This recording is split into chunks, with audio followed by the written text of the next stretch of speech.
आमिर, हमारा सबसे बड़ा अलमिया ये है कि पाकिस्तान का ईरान जो है नेक्स्ट डोर नेबर है। लेकिन ईरान के बारे में हमारी सारी की सारी आई वुड से 99% जो इंफॉर्मेशन के सोर्सेज हैं वो वाशिंगटन या एनएसए के ज़रिए आ रहे हैं, यानी कि मगरबी मीडिया के ज़रिए आ रहे हैं। पाकिस्तान के कितने चैनल्स हैं जिनके जर्नलिस्ट जाके वहाँ पे कवर कर रहे हैं। तो नतीजा ये है कि जब हमारे यहाँ इस किस्म की एक सुस्ती या नाअहल किस्म की जर्नलिज्म या रिपोर्टिंग हो रही है कि अब अपने हमसाये की ख़बरें सारी की सारी या वाशिंगटन से ले रहे हैं, तो या मगरबी media BBC, CNN, New York times इनसे ले रहे हैं। मैं इसलिए इन इदारों का नाम ले रहा हूँ कि ये ज़रा से थोड़े से मोतबर समझे जाते हैं। बाकी जो बहुत ज़्यादा नेगेटिव है उनकी तो मैं बात ही नहीं कर रहा।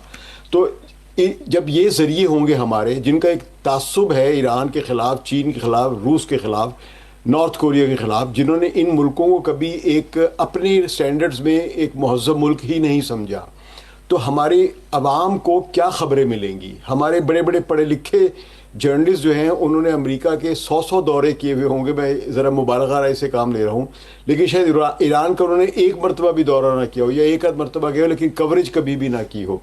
तो हमें यही वजह है इस वक्त पाकिस्तान में बहुत बड़ी एक डिस्पॉन्डेंसी, एक मायूसी जो फैली हुई है कि पता नहीं क्या होने वाला क्या नहीं होने वाला।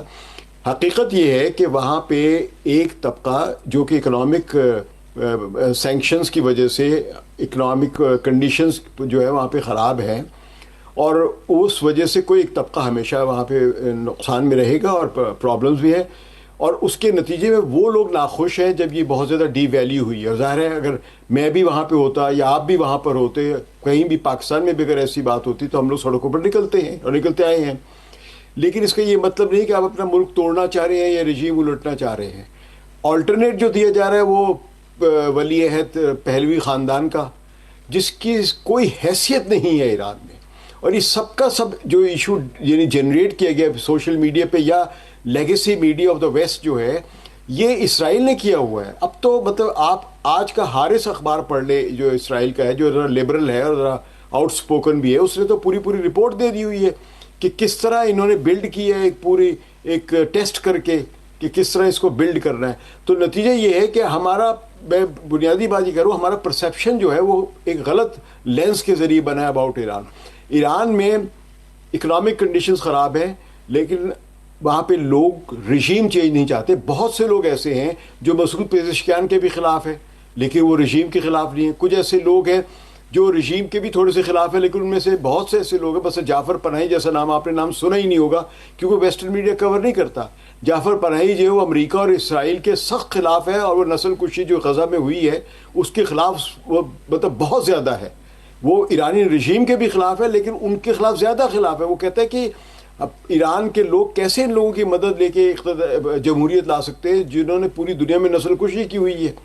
तो ये चीज़ हमारे जहनों में नहीं आ रही है। हकीकत ये है कि ईरान के प्रॉब्लम्स जो हैं वो एक लम्हा आता है, फेज़ आता है, वो हल होंगे या नहीं होंगे, लेकिन ये जोश वलवला जो है जो रजीम चेंज करने का, ये भी आया हो जाएगा, नंगा होना शुरू हो चुका हुआ है।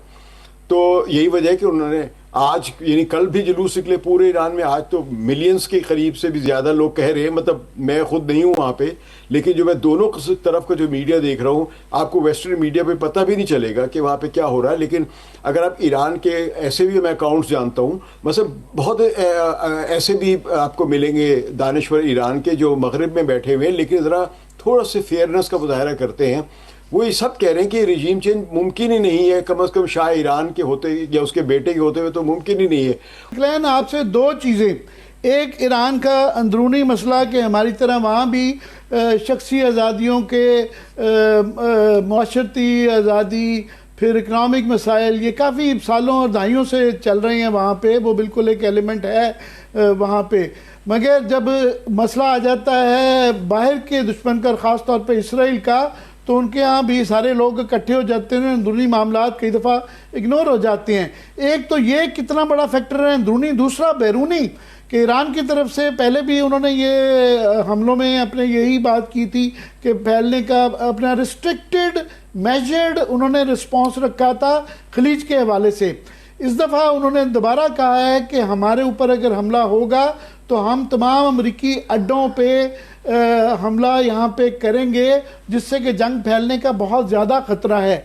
آج کل کے اس میں دیکھتے ہوئے یہ اندرونی اور بیرونی ایران کی صورتحال کو ذرا آپ کس زاویے سے دیکھتے ہیں؟ میں مختصر عرض کروں گا کہ جو پچھلی جنگ جو ہوئی تھی جون میں، اس وقت ایران پریپیئرڈ ہی نہیں تھا. یہی وجہ کہ اسرائیلی حملوں میں بڑی آسانی سے ان کی ٹاپ ملٹری کمانڈ جو تھی اس کو صفایا کر دیا گیا تھا.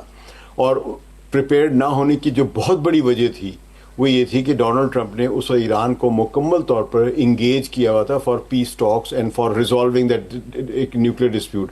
اور یوں لگ رہا تھا کہ یہ بس پرسوں، یعنی اس دن جمعہ تھا، ان کا تھا اتوار تک ہمارا ڈیلیگیشن جائے گا عمان میں اور مسئلہ حل ہو جائے گا. لیکن اب سب کو سمجھ میں آ گیا کہ ڈونلڈ ٹرمپ نے دھوکہ دیا تھا ایران کو، بالکل فلیٹلی دھوکہ دیا تھا. اور اس کے نتیجے میں ایران مطمئن بیٹھا ہوا تھا اور اس پر انہوں نے حملہ کروا دیا اسرائیل سے. کیونکہ اسرائیل گیدڑ بھپکیاں تو دیتا رہتا ہے، لیکن اس نے پہلے اس طرح حملہ نہیں کیا تھا. تو اس دفعہ اس کا مطلب ہے کہ یہ ایک آرکسٹریٹڈ گیم تھی. سامنے وہ بیٹھے ڈونلڈ ٹرمپ جو پیس ٹاک کر رہے ہیں، پیچھے اسرائیل کو تیار کیا تھا، انہوں نے حملہ کروا دیا. جب اسرائیل کی ہوئی پٹائی آخر میں، یعنی 12ویں آخر 4 دن جو بنتے 12 دنوں میں، تو پھر اسرائیل کو پتہ چل گیا کہ یہ تو گڑبڑ ہو گئی ہے.